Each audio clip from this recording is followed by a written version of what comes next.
तो हेलो बच्चों, आज मैं आपको समझा रहा हूँ यानी कि पास्ट इंडेफिनिट टेंस। ठीक है, यानी कि I am going to tell you something about past indefinite. और जैसा मैं बोला कि आई एम गोइंग टू, तो ये तीन तरीके से बोला जाता है। ठीक है, जैसा आई एम गोइंग टू या आई एम अबाउट टू और गोइंग टू एक ही होता है। जैसे कोई काम करने वाला हूँ, आई एम गोइंग टू तो मैं समझाने वाला हूँ तुम्हें, I am going to tell, I am about to tell, और एक और है आई एम टू, केवल टू से भी कि मैं समझाने को हूँ, मैं तुम्हें समझाने को हूँ, तो टू से भी बन जाएगा। अबाउट टू आता होने वाला है कोई काम, और गोइंग टू तो मैंने बता ही दिया। I am going to tell about यानी कि टेंस कौन सा टेंस, पास्ट इंडेफिनिट। ठीक है, तो इसे मैं आई एम अबाउट टू भी कह सकता हूँ और आई एम टू। ठीक है, पहले ये सीख लो।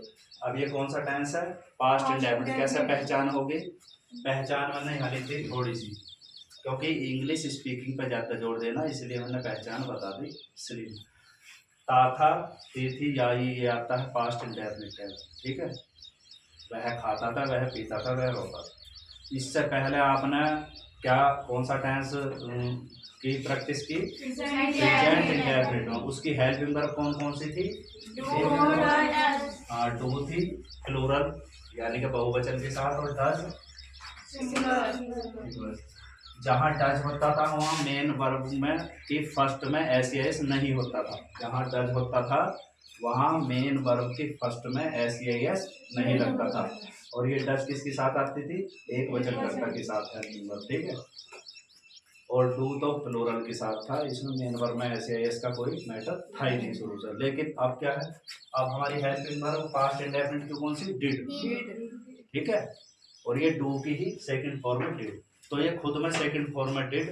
तो मैं इस जहाँ डिड दिखाई देगा, देखो लिखा जहाँ डिड है वहाँ मेन वर्ब की क्या आएगी, फर्स्ट। तो जहाँ डिड है वहाँ मेन वर्ब, नो माने जानना, फर्स्ट है। ठीक है, अब और इसके आगे क्या है, और जहाँ डिड ना हो, जहाँ डिड ना हो वहाँ एम बी सेकंड आएगी।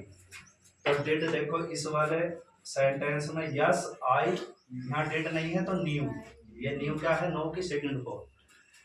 इसका मतलब तुम्हें ध्यान ज्यादा क्या रखना कि जहाँ डिड है वह मेन वर्ब की फर्स्ट। जैसे इसमें यहाँ तक ध्यान रखना, हमारा बदलाव कहाँ तक है, यहाँ तक देखो, did you know, did you know, और यस आई न्यू, इसे बोलना यस आई न्यू, ये सेकंड फॉर्म बोलनी। लेकिन फिर डिड आया, no I did not know, इसे तीन तरीके से बोल देंगे, नो आई डिडंट नो या नो आई डिडंट नो।